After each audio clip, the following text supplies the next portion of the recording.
y a ustedes por estar presentes en este horario estelar. Vamos a arrancar con EPOC, que para muchos puede ser una enfermedad que consideran fácil, que la ven todos los días, que cuando se presentan los pacientes en el servicio de urgencias dice, ahí está el paciente con EPOC, fácil, está con broncodilatadores, igual manejo. Creo que la risa avaló el comentario, ¿cierto? Sin embargo, la POC es una enfermedad supremamente frecuente. Es una enfermedad prevenible, tratable, lastimosamente no es curable, y se caracteriza por una limitación persistente del flujo de aire, que usualmente es progresiva y se asocia a un aumento en la respuesta inflamatoria. Y ese aumento en la respuesta inflamatoria tiene dos componentes muy importantes que vamos a mencionar más adelante. Básicamente la exposición a una noxa y una predisposición genética que favorece que ciertas personas presenten la enfermedad. Hay dos anotaciones importantes, y es que antes se consideraba que la EPOC o que la obstrucción del flujo de aire era completamente irreversible. De hace más o menos 10 años se ha avanzado bastante en la fisiopatología y se ha encontrado que en 60 hasta 80% de los pacientes pueden tener un componente irreversible y de hiperreactividad. Entonces esto se cambió y es importante a la hora del diagnóstico diferencial con el asma que se consideraba el patrón obstructivo que tenía reversibilidad. Y la otra notación importante es la definición de bronquitis crónica, que no es sinónimo de POC. Entonces, bronquitis crónica se define como la presencia de tos productiva por lo menos en 3 meses de un año durante 2 años. Había mencionado que es una enfermedad supremamente frecuente. En el año 2012, que es el último registro que tiene publicado la OMS, era la tercera causa de mortalidad junto con las infecciones respiratorias. Y si se considera todo el grupo de enfermedades que conllevan a la muerte, se considera que aproximadamente un 5.6% de las muertes en todo el mundo son secundarias a EPOC. Antes se decía, entre la década de los 80 y 90, que era la sexta causa de muerte, se había hecho una proyección que para el año 2020 iba a ser la tercera causa, ya la alcanzamos, ¿cierto? Ya como vimos es la tercera causa, pero en una proyección que se hizo hace aproximadamente 2 años, se documentó que aproximadamente para el año 2030 será la cuarta causa.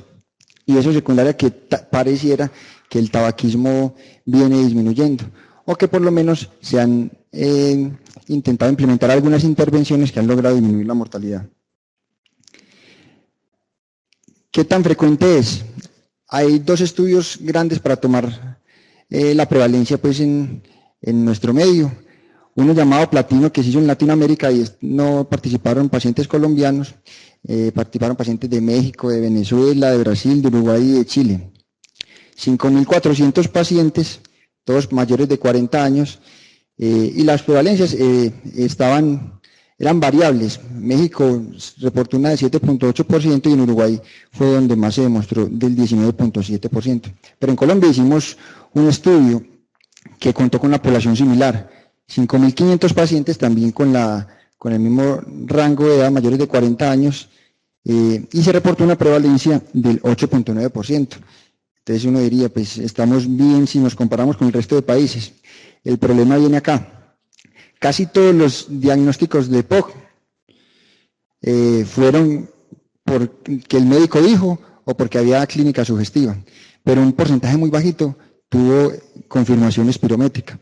Ahí en Medellín podemos decir que siendo la ciudad que más demostró prevalencia de POC, también fue en la que con más frecuencia el diagnóstico se confirmó con espirometría. Medellín, no sabemos por qué, puede ser por los vientos, por la polución, además de la POC, tiene un alto índice de infecciones respiratorias y de asma. Entonces, este 8.9% lo sacaron del total del que se confirmó espirométricamente, pero probablemente si tomamos en cuenta el diagnóstico clínico del médico, la prevalencia se acerca mucho a lo que tenemos en el resto de Latinoamérica.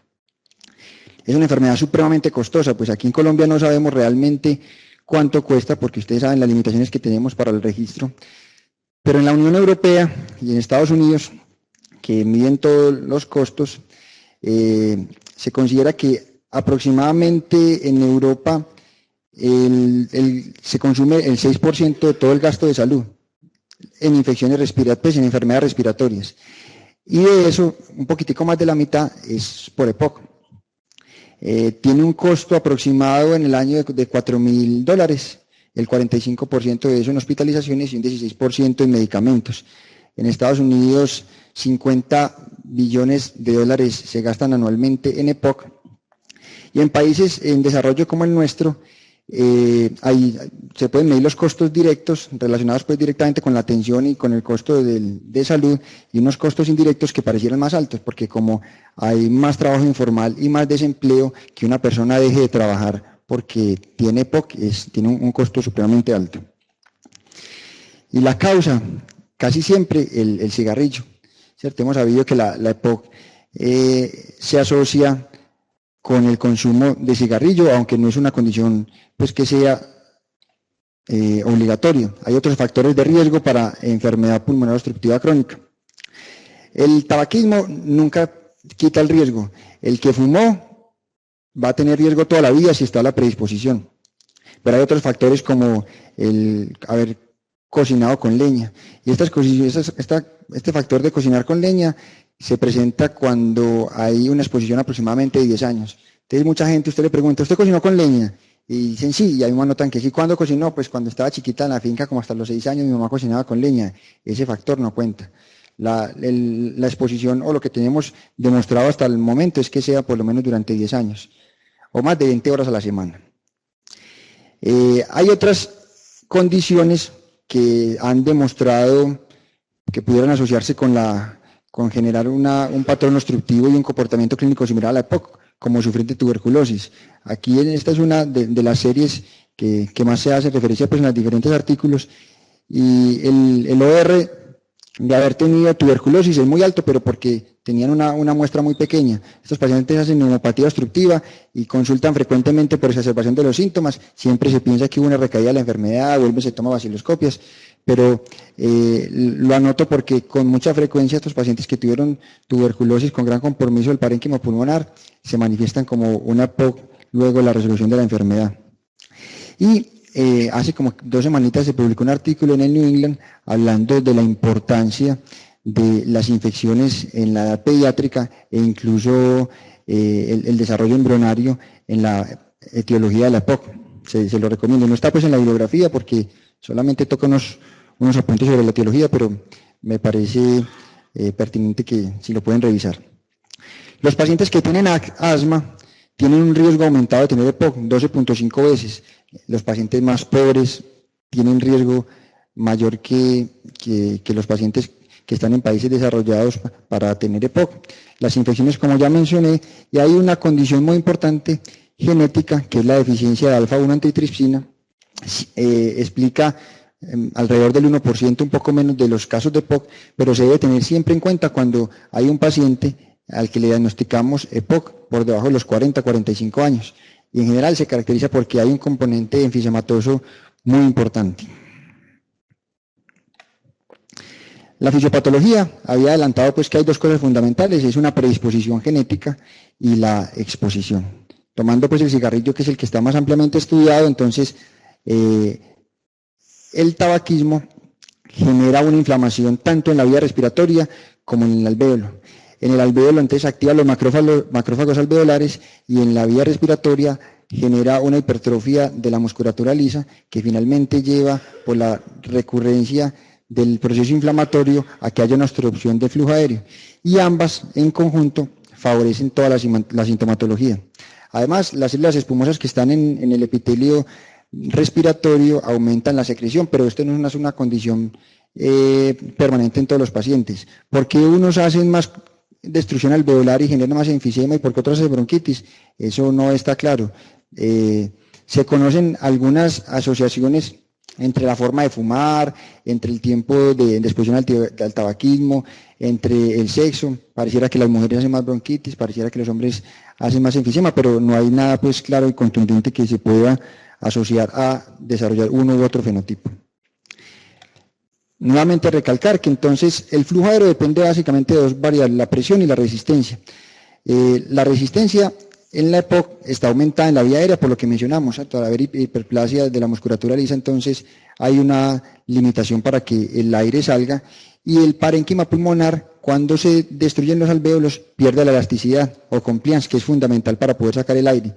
Entonces estos dos fenómenos llevan finalmente a que haya limitación del flujo aéreo y a un fenómeno fisiopatológico que se llama la hiperinsuflación dinámica.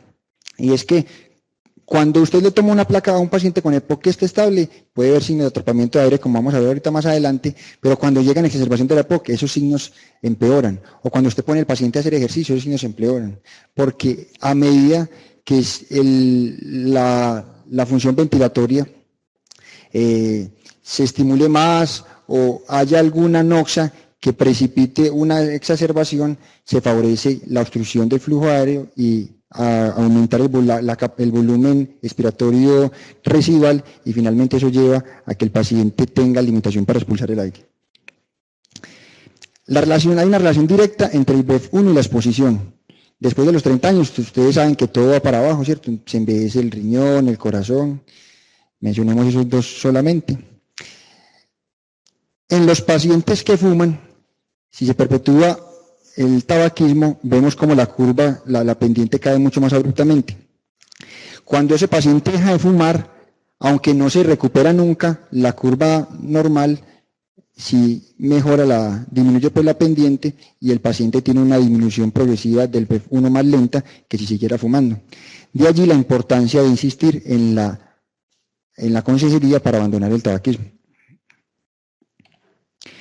Entonces las manifestaciones clínicas históricamente mencionaban estos dos fenotipos. La bronquitis crónica se relacionaba más con el abotagado azul y el enfisema con el soplado rosado. Ya casi no se ven tan claros estos fenotipos por varios motivos. Primero porque miren que a lo largo de la historia se han incluido unos factores de riesgo diferentes que hacen que la enfermedad tenga un comportamiento diferente. Además de ello, las intervenciones médicas, los esteroides, los broncodilatadores de visión corta, los de visión prolongada, modifican un poquitico el curso de la enfermedad, y por eso ya no vemos estas manifestaciones tan floridas. Pero el soplado rosado sí es muy frecuente. Es el viejito, flaquito, que ustedes ven que llega exacerbado y para respirar es como si estuviera soplando, se tira hacia adelante, empieza hasta que se resuelve la exacerbación. Eso no tiene ninguna importancia, simplemente uno lo ve el fenotipo y dice, este es más enfisematoso, probablemente se beneficie más de una terapia diferente, como vamos a mencionar ahorita al final. Y clínicamente, ¿cuál es el rendimiento clínico para diagnosticar EPOC? Ustedes saben que el LR es bueno cuando es por encima de 10 para ser positivo, ¿cierto? Y por debajo de 0.1 para ser negativo. Entre 5 y 10 pues es aceptable, y menor de 5 uno lo utiliza porque es lo que tiene, pero no es que tenga un rendimiento diagnóstico muy importante, sin embargo es lo que tenemos. El signo de Hoover es simplemente el tórax en tonel, ¿cierto? El cambio en el diámetro anteroposterior que se vuelve más grande que el transverso. Los roncus tienen un LR de 3, la disminución del murmullo vesicular, un LR de 2.7, y las sibilancias tienen un rendimiento diagnóstico muy malo. Mire que atraviesan la unidad, o sea, no es significativo. Sin embargo, cuando uno junta todas esas cosas, que tiene disminución del murmullo vesicular, que tiene tórax en tonel, roncus, el rendimiento diagnóstico es aceptable, de 3.6. Entonces uno lo que tiene que hacer para sospechar la EPOC, pues es, además de la exposición y la clínica, intentar juntar varias variables y a partir de ello pues definir las ayudas diagnósticas para confirmarla. Hay 3 síntomas cardinales que se deben tener en cuenta a la hora de tamizar a un paciente. El paciente que está tosiendo, la expectoración y la disnea. Muchos pacientes dicen que no tosen, y usted lo escucha por la mañana, el viejito típico que se levantó a gargajear, ¿cierto? Tose, y usted tose, no, yo no toso. Y están en consulta. Entonces es muy importante que ustedes insistan en la tos, porque lo otro es la tos normal, ¿cierto? O sea, la tos normal no existe. Usted tose, no, la tos normal. Entonces deben insistir siempre, porque el síntoma es el que va a llevar a solicitar la espirometría, que finalmente es lo que me va a permitir confirmar el diagnóstico. La obstrucción del flujo de aire, que nosotros la medimos con el BEF1, casi siempre se relaciona con la gravedad de los síntomas. A medida que la obstrucción es mayor, los síntomas son peores, sin embargo no siempre es igual. Una vez él ve gente caminando sube una loma, medio alcanzadito, la espirometría muestra una EPOC grave, pero eso no es siempre así. Generalmente el que tiene la espirometría peor es el que está más enfermo. Y hay unas variables que le ayudan a uno a predecir más o menos el comportamiento clínico y las consecuencias pues, sobre la salud del paciente. Cuando el BEF1 cae por debajo del 50%, generalmente aparece la hipoxemia, y cuando cae por debajo del 30 al 25%, aparece la hipercapnia, la hipertensión pulmonar y como consecuencia el cor pulmonar. Bueno, ¿cómo se enfoca el paciente con EPOC? Entonces, hay 4 pilares fundamentales en el enfoque.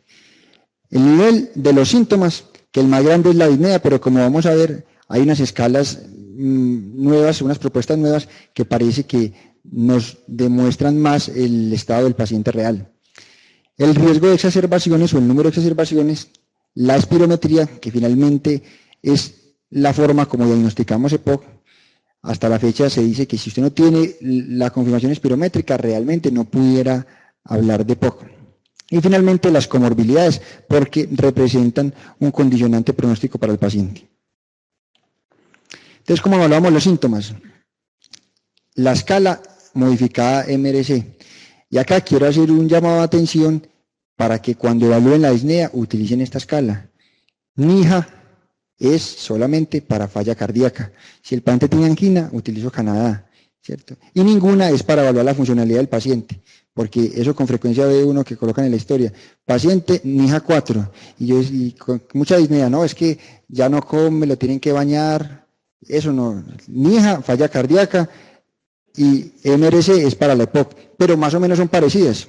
El paciente que no tiene síntomas es 0, y 4 es el paciente que tiene disnea con la mínima actividad, ¿cierto? Que con solo vestirse presenta disnea. Y desde hace más o menos 4 años se propuso esta escala, que se llama la escala CAT. Ustedes buscan en internet CAT Score y sale. Entonces, como acá en todos los consultorios pues siempre hay internet, lo pudieran hacer si tienen tiempo, porque es un poquitico más larguita. También dan por ahí unos formularios que usted lo puede dar al paciente para que lo vaya llenando ahí mientras lo entrevista. Tiene en cuenta muchas otras cosas y pareciera que da una información más valiosa para establecer las intervenciones que vamos a realizar en el paciente. Entonces, ¿qué preguntamos? La tos. Si todos se evalúan de 0 a 5. 0 si nunca tose y 5 siempre tose, el paciente lo evalúa pues subjetivamente. También se pregunta qué tanta cantidad de esputo produce, si siente presión en el pecho cuando va caminando, si cuando sube una pendiente presenta disnea, si se siente limitado para realizar las actividades diarias, si se siente seguro para salir a la calle, si siente que duerme o no bien, y si se siente que tiene mucha energía o se siente débil por la enfermedad. Entonces, mire que tiene en cuenta una variable muy importante, y es la percepción que el paciente tiene de la enfermedad y la limitación que la enfermedad tiene para el paciente. Uno muchas veces siempre busca lo objetivo, y a veces olvidamos que lo más importante es mejorar la calidad de vida. Entonces acá esta escala me parece importante y está recomendada en las guías de GOL, porque me permite, además de mejorar la disnea, que tal vez es lo más objetivo, intentar intervenir en otras cosas que son muy importantes para los pacientes. Y hay otras propuestas, las guías colombianas recomiendan utilizar una de cualquiera de estas escalas porque tienen estudios en los que el pronóstico se estableció mejor. Entonces, el índice de Bode, que tiene en cuenta el índice de masa corporal, el BEF1, la disnea y la caminata de los 6 minutos, lastimosamente la caminata de los 6 minutos casi nunca está disponible. Pero podemos hacer una encuesta de cuántos de ustedes han visto un resultado de una caminata de 6 minutos, y yo veo quién ha visto el resultado de una caminata de 6 minutos. El 0%, pensé que iba a ser un poquito más. O sea, poquitas veces yo he visto el resultado de una caminata de 6 minutos, porque en la ciudad en realidad hay como 3 o 4 partes pues donde la hacen bien. Es un examen supremamente barato, si no se hace pues por falta de voluntad, ¿cierto? Entonces, como no se diseñó otra escala que pues, funciona bien y cambia la caminata por exacerbaciones.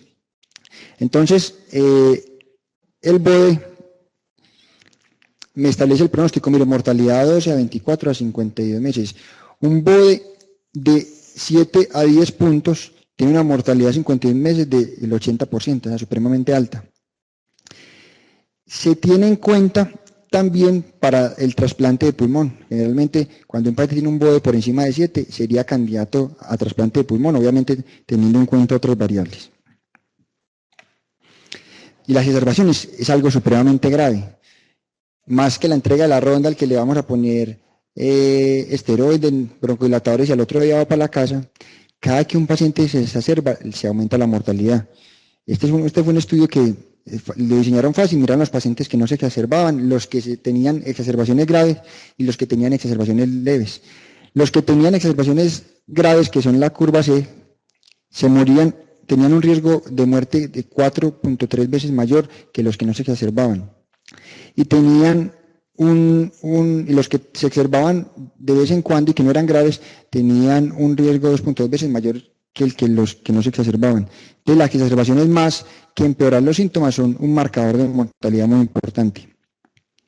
En las comorbilidades, y esto es algo que se ha venido hablando mucho en los últimos 5 años, porque se ha demostrado que el paciente que tiene enfermedad cerebrovascular, o sea, EPOC, se muere más que el paciente que tiene disfunción musculoesquelética. Ustedes saben que la EPOC se ha considerado una enfermedad sistémica.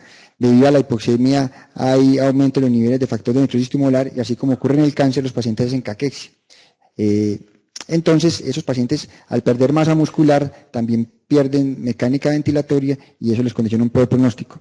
Los pacientes con EPOC tienen un riesgo aumentado de diabetes, de obesidad. Obviamente, si camina menos y hace menos actividad física, entonces el riesgo de obesidad es mayor. Tienen riesgo aumentado de osteoporosis y la depresión y la ansiedad, que uno ve depresión y ansiedad, interconsulta psiquiatría, es una enfermedad que deberíamos manejar todos porque es supremamente frecuente. Se asocia a mayor número de exacerbaciones y a peor pronóstico. El paciente que es muy ansioso y uno los ve, ¿cierto? Sobre todo se ve más en mujeres que cuando tienen exacerbación puede precipitar crisis de ansiedad y una no deja que mejore la otra. Y cáncer de pulmón, sobre todo los pacientes que fueron fumadores, pero independientemente del tabaquismo, se ha demostrado que los pacientes con EPOC tienen riesgo aumentado de cáncer. Y la clasificación espirométrica, que me había manifestado que es la forma con la que diagnosticamos la enfermedad. Acá quiero hacer hincapié que el índice de tifenol, que es el BEF1 sobre la capacidad vital forzada menor del 70%, menor de 0.7, lo tenemos que medir, es el postbroncodilatador. Uno muchas veces mira como la primera fila es la que está más cerquita, índice de tifenol, tiene POC, pero ya como vamos a ver en el ejemplo de la diapositiva siguiente, para poder establecer el diagnóstico de POC, ¿qué se hace? A través de la demostración espirométrica de un patrón obstructivo, y eso es igual a decir un índice de tifenol por debajo del 70%, tiene que ser después del broncodilatador. Entonces, hasta hace 4 años, pues que teníamos una clasificación, de POC A, B, C y D, que ya vamos a ver, nosotros decíamos un GOL 1, 2, 3 y 4, lo mejor es que decíamos eso sin espirometría. Uno lo veía, el que llegó muy maluco tiene oxígeno, GOL 4, ¿cierto? Pero ese GOL 4 era pues el GOL 4 se refiere a la clasificación espirométrica de un BEF1 por debajo del 30%. El GOL 1 es cuando el BEF1 está por encima del 80, 2 entre 50 y 80 y 3 entre 30 y 50. ¿A quién le vamos a hacer espirometría? Entonces, en Reino Unido, las guías NICE, ellos son muy juiciosos y todo le miden los costos. ¿Qué tan costoso y qué tan costo efectivo es pedir la espirometría a todo el mundo que tenga factor de riesgo? Y ellos dicen que no. Y muchos autores dicen que no hay indicación de un paciente porque yo me fumo 20 paquetes, pero no siento nada. No habría indicación porque eso no va a llevar a que establezcamos ninguna enfermedad. Usted ya tiene patrón obstructivo, tiene POC, se va a enfermar, se va a morir, pero no le podemos hacer nada. Todavía hay que esperar que sienta síntomas para ver con qué lo vamos a tratar. Entonces, bajo esa premisa, gran parte de los autores dicen que no hay indicación para mandar espirometría al que no tiene síntomas.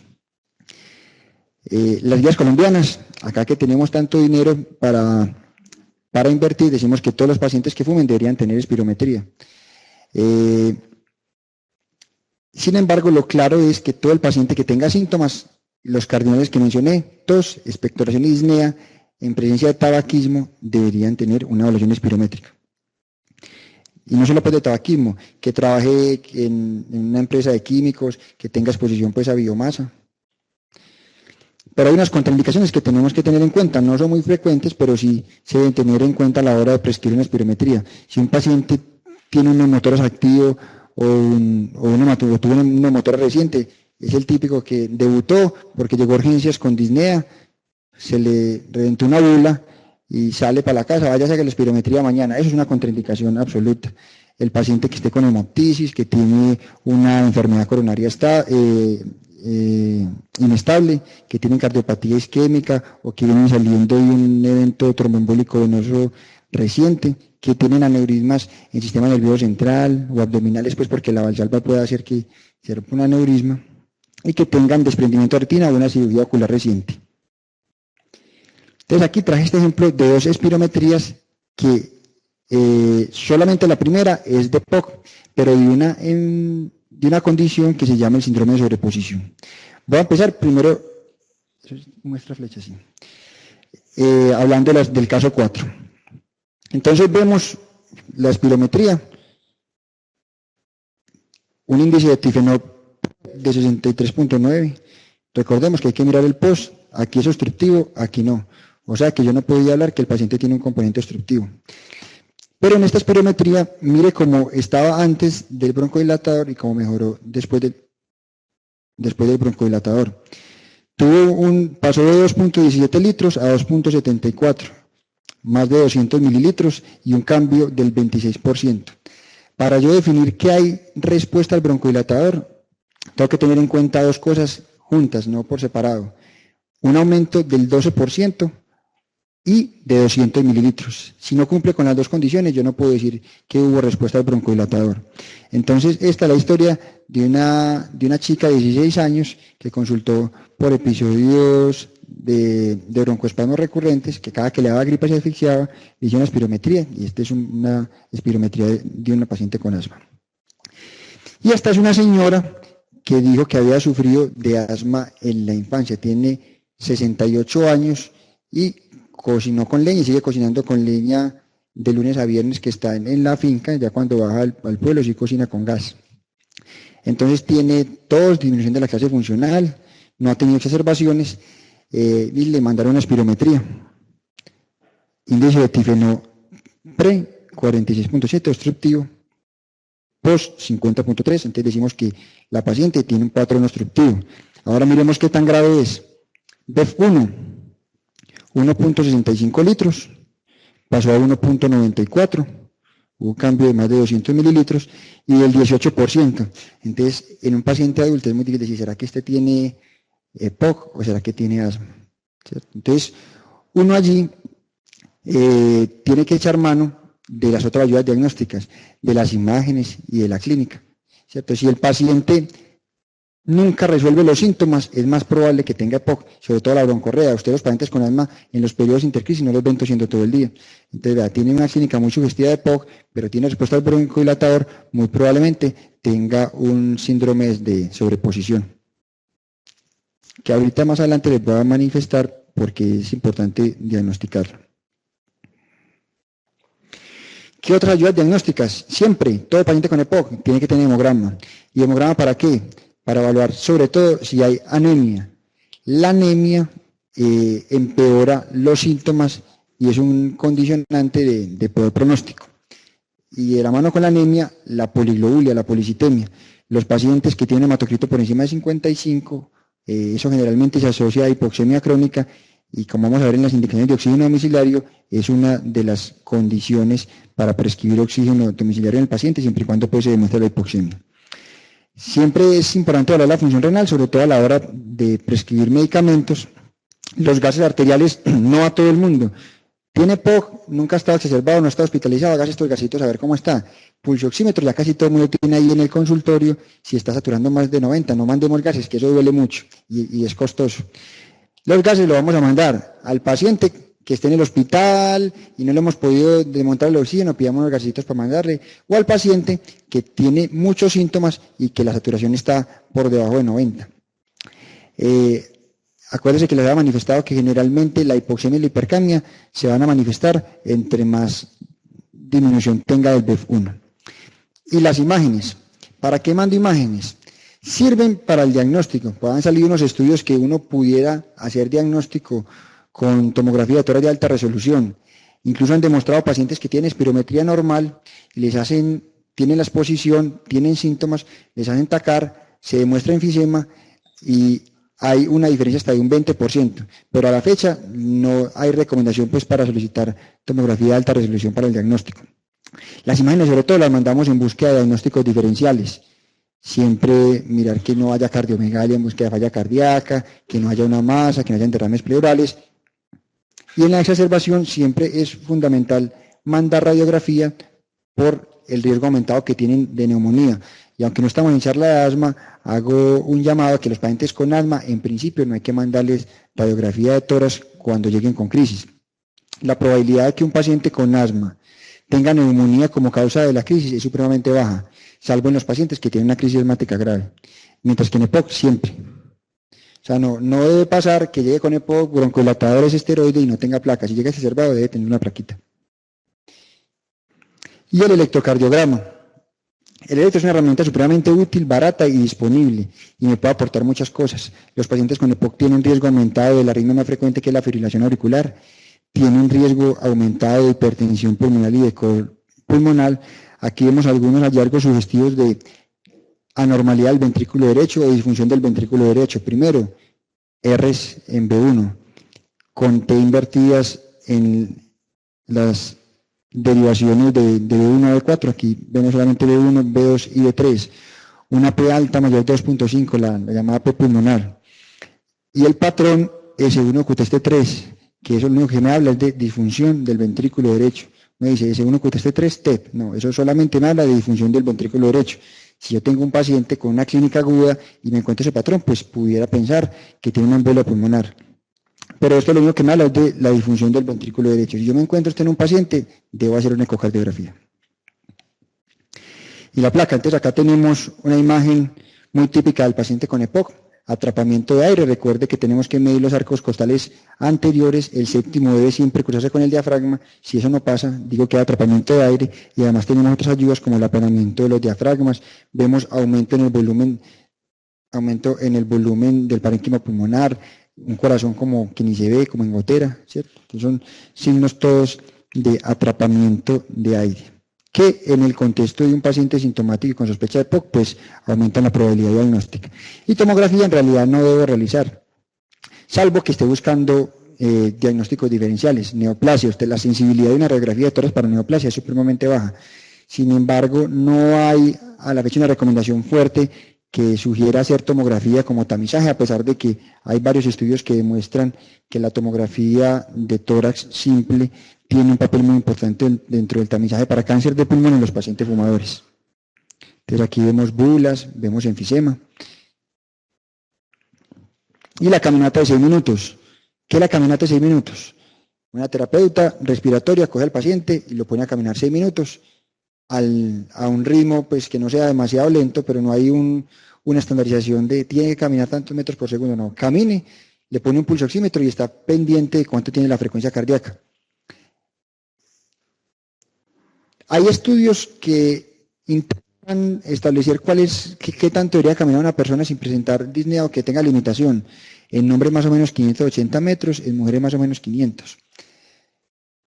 Pero en EPOC no hay una recomendación ni un valor que me permita a mí decir, este paciente está más o menos grave. La importancia de la caminata es evaluar al paciente y compararlo después con él mismo para ver qué tanto deterioro ha tenido o qué tanto progreso ha tenido con las intervenciones que estemos realizando. Esta es la frente del hospital, yo hago una caminata de los 6 minutos ahí, que autoinventada yo. El paciente que pendiente de oxígeno domiciliario. Entonces, está esperando el oxígeno domiciliario en la sala y usted se lo encuentra todo el día sentado afuera, conversando, y pendiente del oxígeno domiciliario. Lleva hipoxémico, por lo menos 5 años, pero está pendiente del oxígeno domiciliario. Vaya a darle una vueltecita a la fuente, 5 vueltecitas. Si uno lo ve dando 5 vueltecitas, ahí caminó por lo menos 700 metros. Si no llega con dificultad respiratoria, tiene una caminata aceptable, váyase para la casa y le mandamos la caminata formal, ¿cierto? Entonces, ustedes, a pesar de que no cuenten con ella, sí pueden hacer una medición más o menos subjetiva. ¿Cómo le va usted caminando? ¿Cuántas cuadras camina? Y si tienen tiempo, pues, lo pueden ver, sería mejor. Diagnósticos diferenciales, no todo el que tose tiene EPOC. Llega siempre el viejito, 70 años, y tosió, eso es un epocoso. No hay broncoespasmo, no tiene disminución de la ventilación, y eso es EPOC. Y lo que tiene es incurgitación yugular, edema en miembros inferiores, falla cardíaca. Entonces todo el tiempo llega el paciente con una falla cardíaca descompensada. ¿Y usted qué medicamentos usa? Salbutamol y bromuro. ¿Y por qué eso me lo mandaron por la asfixia? Y entonces ya queda con EPOC y cada mes se renuevan los medicamentos, ¿cierto? Asma, ya vimos pues la importancia de hacer el diagnóstico diferencial, sobre todo porque en el tratamiento los esteroides inhalados son muy importantes. Otra diagnóstico diferencial muy importante es la enfermedad pulmonar intersticial, que es un grupo gigante de enfermedades, pero se tiene que tener en cuenta a la hora del diagnóstico diferencial porque deben buscarse enfermedades sistémicas que puedan tener un tratamiento temprano. La tuberculosis siempre. En nuestro medio es supremamente frecuente la tuberculosis. Hay zonas de la ciudad que tienen prevalencia de tuberculosis similares a la de África subsahariana. En la comuna nororiental, 126 casos por 100.000. Eso es, y en el país más o menos está alrededor de 26. Entonces, siempre que llegue el paciente tosiendo más de 2 semanas, vaciloscopia. Que es estrato 10, que fumaba Kent, que no, tiene que mandar, siempre es vaciloscopias iniciales, vaciloscopia y cultivo. Y las bronquiectasias, que tienen muchas causas, tienen un comportamiento clínico muy parecido al EPOC.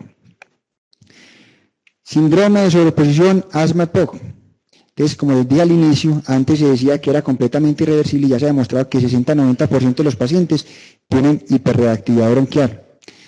La caída del BEF1 es mayor en los pacientes que tienen más hiperreactividad. Puede haber una reversibilidad parcial del flujo y entre el 18 y el 30% de los pacientes con EPOC tienen atopia, sobre todo los hombres y los que tienen sobrepeso. Los pacientes con EPOC a veces pueden tener eosinofilia y eso también me puede ayudar a pensar en esa sobreposición. Cuando yo tengo un paciente con clínica de EPOC que la espirometría muestra reversibilidad, entonces el diagnóstico de sobreposición parece probable y eso es importante porque de entrada esos pacientes, que es un grupo pequeño, menos del 20%, pudieran beneficiarse de esteroide inhalado de entrada. Ahí está la importancia. Listo. Entonces, teniendo en cuenta todas estas cosas que mencionamos, desde hace más o menos 4 años se propuso esta clasificación A, B, C, D, teniendo en cuenta en los cuadrantes inferiores los pacientes que tienen menor riesgo de exacerbaciones, en los cuadrantes superiores los pacientes que tienen mayor riesgo, a su derecha los pacientes que son menos sintomáticos y a su izquierda los pacientes más sintomáticos. Lo más frecuente es que uno se encuentre A, B y D. Es difícil que un paciente que tenga obstrucción del flujo aéreo importante, clasificada acá por espirometría, que esta es GOL 1, 2, 3, 4, tenga pocos síntomas, pero se pueden ver como yo les había mencionado. Y el paciente que tiene una disminución marcada de la clase funcional y tiene oxígeno en su casa ya prescrito, casi siempre es GOL D. Aquí ya sí es más fácil porque como yo puedo por los síntomas o por el número de exacerbaciones definir que el paciente sea GOL D, ya sí lo puedo clasificar. Recuerde que antes el 4 era inventado. Entonces esta es la tabla que nos proponen las guías GOL. Variables. La disnea evaluada por MRC, 0, 1 o 2 o más en la escala de MRC. Y el CAT menor de 10 o mayor o igual a 10. Resulta que hay pacientes que tienen 12, 14 CAT y tienen un MRC de 1. Entonces es mucho más sensible el CAT para evaluar la sintomatología del paciente, por lo que vimos anteriormente. Las exacerbaciones, como demostramos que tienen un papel tan importante pronóstico y condicionan tanta mortalidad, entonces en esta clasificación le dieron un papel muy importante. Si un paciente ha tenido 2 o más exacerbaciones, se considera que tiene alto riesgo y sobre todo si alguna de esas llevó a hospitalización. A mí me parece muy difícil interpretar esto en nuestro medio porque es muy poco probable que uno pueda manejar un paciente pues una exacerbación de la POC ambulatoria, salvo en la consulta particular, que no tiene el paciente exacerbadito, tómate esto, tomaste este antibiótico, si tiene criterios de sobreinfección y mañana te veo. Pero como ustedes saben que por el sistema de salud es difícil ese seguimiento tan temprano, el paciente con EPOC se exacerbó y llegó al hospital. Entonces, definir que por una sola exacerbación el paciente ya tiene un fenotipo de alto riesgo es Me parece pues que se debe tomar con cautela en nuestro medio, pero la recomendación es que si ingresó a la hospitalización se debe considerar de alto riesgo. ¿Y para qué clasificarlos así? Para el tratamiento. Ahora les vamos a dar una tabla en la que está resumido pues el tratamiento y ellos hacen una propuesta de las diferentes herramientas terapéuticas dependiendo del estadio del paciente. ¿Cuáles son los pilares del tratamiento?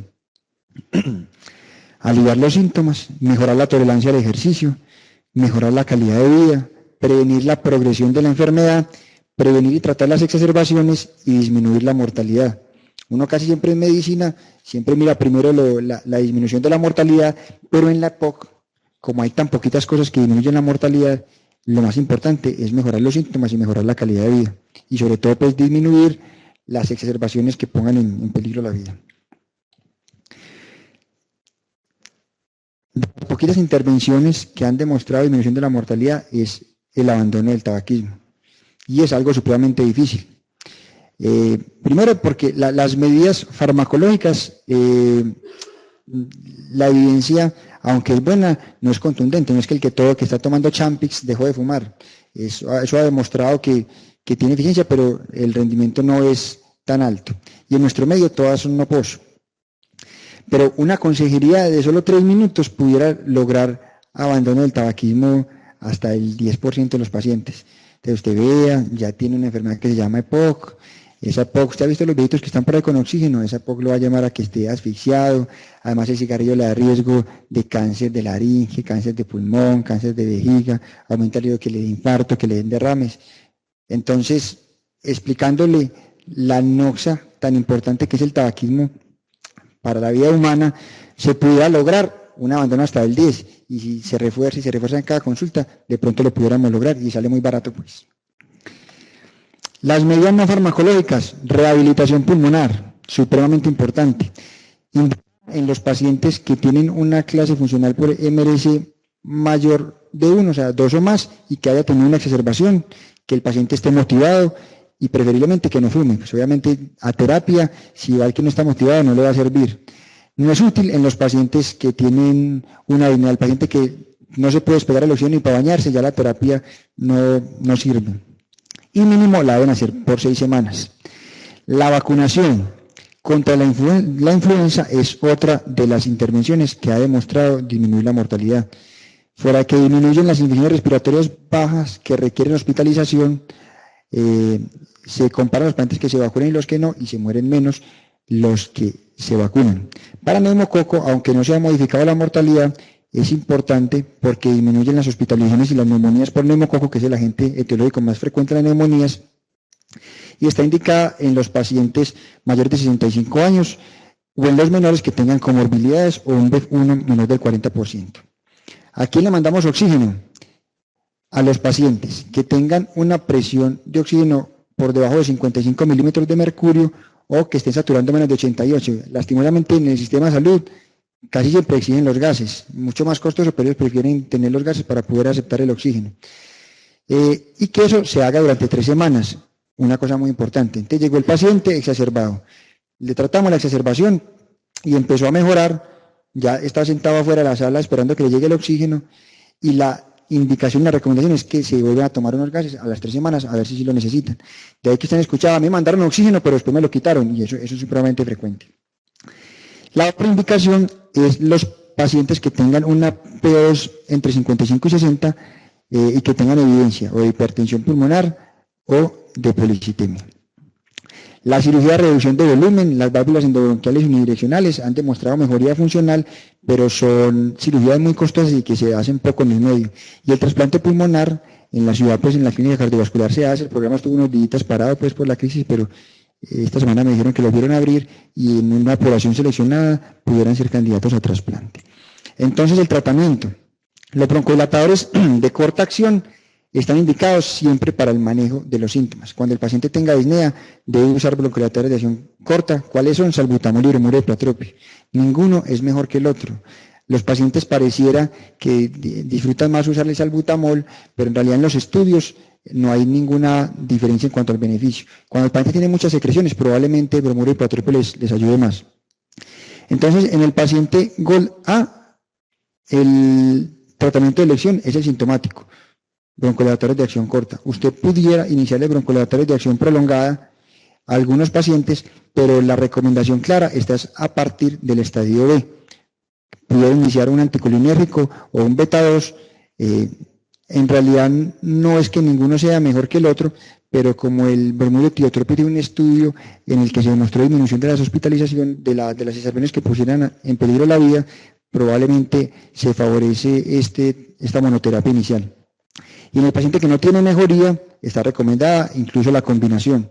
En el estadio 3, y sobre todo los pacientes que son exacerbadores frecuentes, definidos como más de 2 exacerbaciones, además de los broncodilatadores de acción prolongada, está recomendado el uso de esteroides inhalados.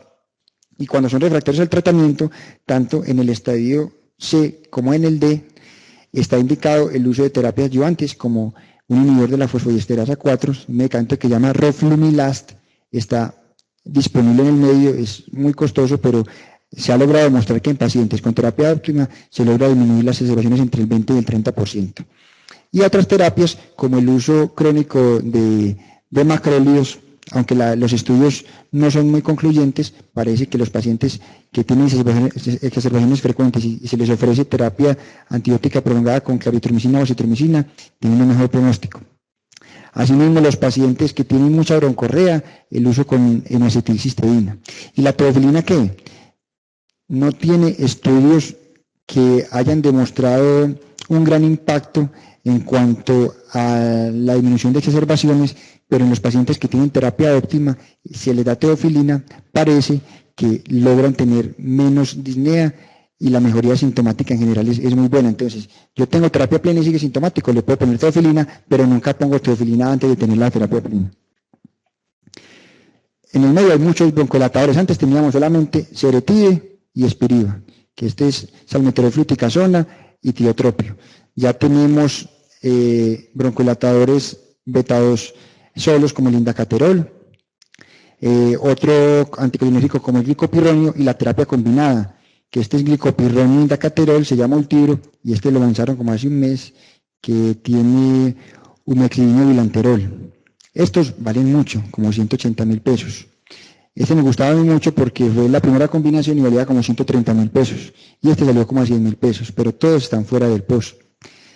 Los pacientes indudablemente mejoran mucho cuando se les ofrece un tratamiento de acción prolongada. Entonces, esperemos que con las modificaciones que les pretende hacer al POS se incluyan estos medicamentos porque de verdad que mejoran mucho el pronóstico.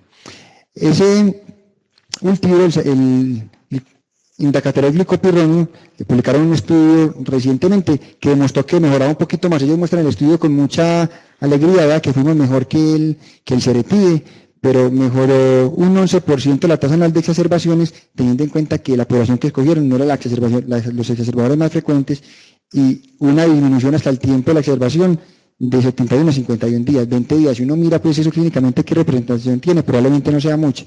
Lo importante es ver que es una alternativa más y que es bastante buena.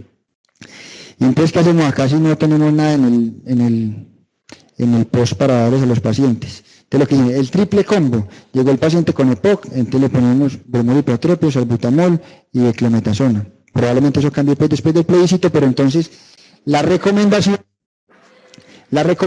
es que nos ahorremos el esteroide, porque resulta que los esteroides, salvo la indicación que ya les mencioné, han demostrado un riesgo aumentado de neumonía, de tuberculosis, de candidiasis oral. Entonces, como no es tan inocuo, no deberíamos usarlo en todos los pacientes, salvo en el exacerbado frecuente o en aquel que se demuestre fenotipo mixto asma EPOC. Acá tenemos los esteroides no es igual a beclometasona, pues hay muchas herramientas más en el mercado. Rápidamente vamos a hablar de estos casos. Este es un paciente de 52 años de edad, sin antecedentes, se fuma 25 paquetes al año, no tiene ningún síntoma, pero fue un cheque ejecutivo, espirometría. Y la espirometría demostró que tenía un patrón obstructivo leve, GOL 1, que como no tiene síntomas sería GOL A. ¿Qué es lo único que podemos hacer? Es decir, que deje de fumar, sí lo podemos vacunar contra la influenza. Como no tiene síntomas, entonces no hay que hacerle rehabilitación, y si tuviera síntomas, lo único sería dar tratamiento con broncodilatadores de acción corta. Caso típico, la señora de 68 años que cocina todavía con leña, es hipertensa, ya lleva 30 años cocinando con leña y consultó porque tenía tos que no se le quita hace 3 años, se siente alcanzada para hacer los oficios y hace 10 meses le dio una gripa muy fuerte. Importante, pobreza, aunque el factor de riesgo es igual para todas las personas que vivimos en Colombia, siempre pensar en tuberculosis, toman alapril, entonces además de la EPOC, que parece lo más probable, quitemos el IDECA, que es una causa frecuente de la tos, y ya evaluémosla para ver si tiene EPOC. Entonces probablemente sea GOL-B, porque es sintomática. Se le aconseja pues que deje de cocinar con leña, la vacunamos contra la influenza y también para el neumococo, como ya tiene una disminución importante de la clase funcional, entonces se beneficie de rehabilitación y como probablemente sea GOL-B, se sugiere iniciar un tratamiento con un broncolatación prolongada, bien sea LAMA o LAVA, para reducir las exacerbaciones, las hospitalizaciones y las complicaciones. Este es un paciente de 63 años que tiene antecedente de una falla cardíaca con fracción de eyección reducida de origen isquémico, 36% de fracción de expulsión, fumó 2 paquetes año, no es mucho lo que fumó, pero trabaja en Coltejer como operario. Fue hospitalizado hace 2 meses por EPOC exacerbado sin diagnóstico espirométrico, se cansa cuando camina rápido en plano y trae la espirometría que demuestra un patrón obstructivo grave, eso le da para un GOL-3, que por los síntomas sería GOL-B. Y además ha tenido una exacerbación que tuvo hospitalización. Entonces este paciente hay que cambiarlo de trabajo porque sin lugar a dudas es la exposición, debe vacunarse contra la influenza y contra el neumococo porque a pesar de que es menor de 65 años tiene falla cardíaca como comorbilidad, se beneficia de rehabilitación y el tratamiento farmacológico con broncodilatadores de acción prolongada. Y este caso es muy frecuente, 73 años, hipertensa, diabética, fumadora activa, de 30 paquetes año, ha estado 3 veces hospitalizada en el último año, se queja de disnea cuando camina solamente una cuadra, la espirometría demostró un patrón obstructivo grave, también GOL-3 por los síntomas y la espirometría sería GOL-D. Ya decirle que deje de fumar a la señora no impacte mucho en la EPOC, pero sí sería importante por el riesgo de enfermedad cardiovascular, aunque ya tiene 73 años. Se beneficia de vacuna contra la influenza del neumococo, la rehabilitación pulmonar por la clase funcional, ya probablemente no aporte mucho. Esta paciente tiene indicación de mandarle gases para ver si le vamos a prescribir oxígeno domiciliario y además del tratamiento con broncodilatadores de acción prolongada, el esteroide inhalado por ser una exacerbadora frecuente. Y en la exacerbación de EPOC, ¿qué vamos a hacer? Este es un hombre de 68 años que tiene antecedente de EPOC GOL-C, se confirmó con espirometría y consultó por 3 días de empeoramiento de la disnea, tos con expectoración verdosa y malestar general. Pilares en la exacerbación: aumentar la frecuencia de los broncodilatadores de acción corta, dar esteroides sistémicos. Las metilxantinas en la exacerbación en general no se recomiendan porque son más los efectos adversos que el beneficio que producen, y el sulfato de magnesio, a diferencia que en el alma, en la EPOC no ha demostrado contundentemente que sirva. Debo dar oxígeno, profilaxis antitrombótica. Los pacientes con EPOC tienen un riesgo aumentado de tromboembolia venosa. Incluso se ha demostrado que hasta el 10 y 20% de las exacerbaciones en las que no se demuestra infección pudieran ser secundarias a un TEP. Y cuando esté indicado porque haya acidosis respiratoria definida como un pH por debajo de 7.35, con una PCO2 por encima de 45, estaría indicada la ventilación mecánica no invasiva siempre y cuando no haya contraindicaciones para ello, pues como alteración del estado de conciencia. El tratamiento, entonces, el beta-2 de acción corta o el anticolinérgico, salbutamol nebulizado o en puff, es lo mismo, pero cuando hay buena técnica. Siempre le preguntan en la ronda a la gente, ¿y qué es lo mismo? ¿Hay alguna diferencia entre mandar el salbutamol inhalado o nebulizado? Y uno diría, siempre los estudiantes responden que sí. Entonces uno dice, no, es lo mismo, pero es lo mismo si hay buena técnica. Usted coge a todos los viejitos y le dice, ¿cómo es el inhalador? Entonces la tiene al frente, apenas hunden el puff, soplan. Y no mejoran. Pero usted no ha visto nunca quién se sentó con él a explicarle, vea, tiene que inhalar así, tiene que hacerlo. Entonces la educación es supremamente importante. Es lo mismo, pero si hay una buena técnica.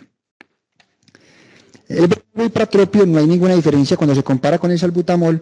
En general, la recomendación es que uno use uno y cuando no hay respuesta los puede unir, pero uno de entrada casi siempre utiliza los dos buscando pues que haya una mejoría más temprana. Definirse sobre infección bacteriana, entonces los criterios de Antonisen, que son 3, empeoramiento de la disnea, aumento del volumen del esputo y cambio en el aspecto del esputo, que se vuelva purulento. Uno dice que es Antonisen 1 cuando tiene las 3 variables, y cuando tiene las 3 variables uno pudiera decir que el paciente tiene una sobreinfección bacteriana y en consecuencia prescribirle un antibiótico. Cuando tiene dos de esas variables, sobre todo si una de ellas es la purulencia, también estaría indicada ponerle antibiótico. Hay otros predictores como que el paciente diga que tuvo fiebre o que tenga una PCR por encima de 4, pero eso no ha sido demostrado ni validado en todas partes, entonces a la fecha la recomendación para poner antibióticos está basada en el antonicin. No es igual que neumonía. El paciente con neumonía grave que tiene indicación para ponerle macrólido, además pues del beta-lactámico, y eso está controvertido fuera de la UCI,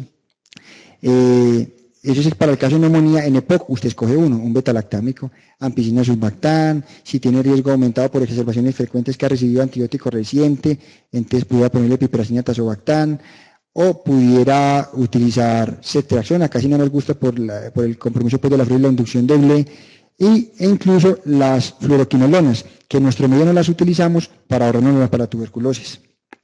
Esteroide sistémico, ya vamos a acabar. Siempre en exacerbación de POC, siempre, disminuyen el tiempo de recuperación. Mejoran el BEF1, pero uno no le hace espirometría pues, al paciente que esté exacerbado, sin embargo eso mejora los síntomas. Y lo otro es que disminuyen la recaída temprana. Cuando usted da esteroide, el paciente se exacerba menos en los próximos 30 días. Antes le decían las guías, dele 10 a 14 días.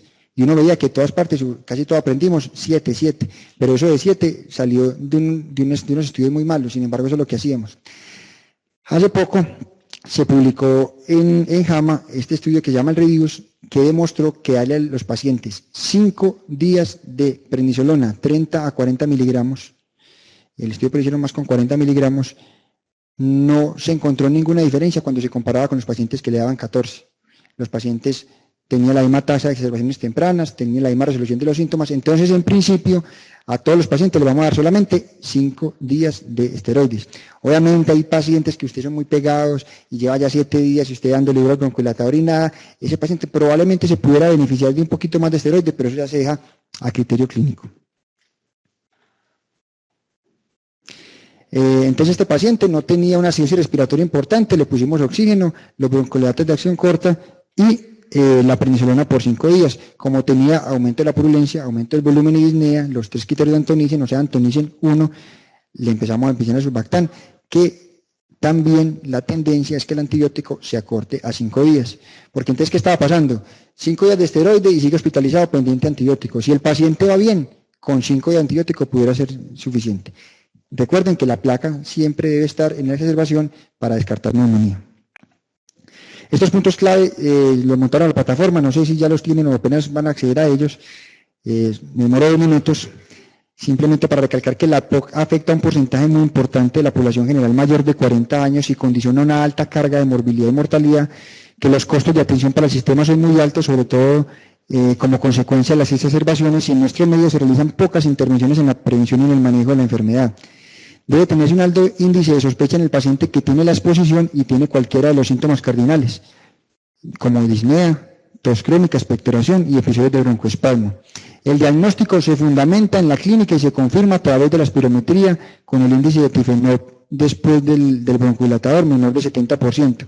Y la gravedad depende de 3 variables, del BEF1, de la sintomatología que la vamos a evaluar con el MRC o con el CAT y del número de exacerbaciones que tenga. El tratamiento, acabamos de hacer el resumen, el no farmacológico, abandono del tabaquismo, el uso de oxígeno en quien esté indicado, la rehabilitación y la vacunación, y el farmacológico, los broncohilatadores de acción corta, sobre todo para el manejo de los síntomas, y el GOLD A, y a partir del GOLD B, los broncohilatadores de acción larga, que son beta-2 agonistas o antimuscarínicos. En el medio ya tenemos muchos disponibles, el esteroide inhalado en quien esté indicado, y en pacientes refractarios, eso generalmente se deja incluso para los neumólogos, utilizar roflumilast, acitromicina o N-acetilcisteína. En exacerbaciones, definir si hay sobreinfección bacteriana a través de los criterios de antonicin. En el no hay indicación para combinar beta-lactámicos con macrólidos. Ejemplo, entonces, exacerbando de la POC, ampicilina sulbactam más claritromicina. Eso no tiene ningún sustento. El tratamiento son los broncohilatadores de acción corta y el suplemento de oxígeno y esteroide sistémico solo por 5 días. Muchas gracias. Cualquier duda, ahí está el correo. Me cogió. Preguntas. Hasta las 10, Gracias. solamente hasta las 10. Gracias.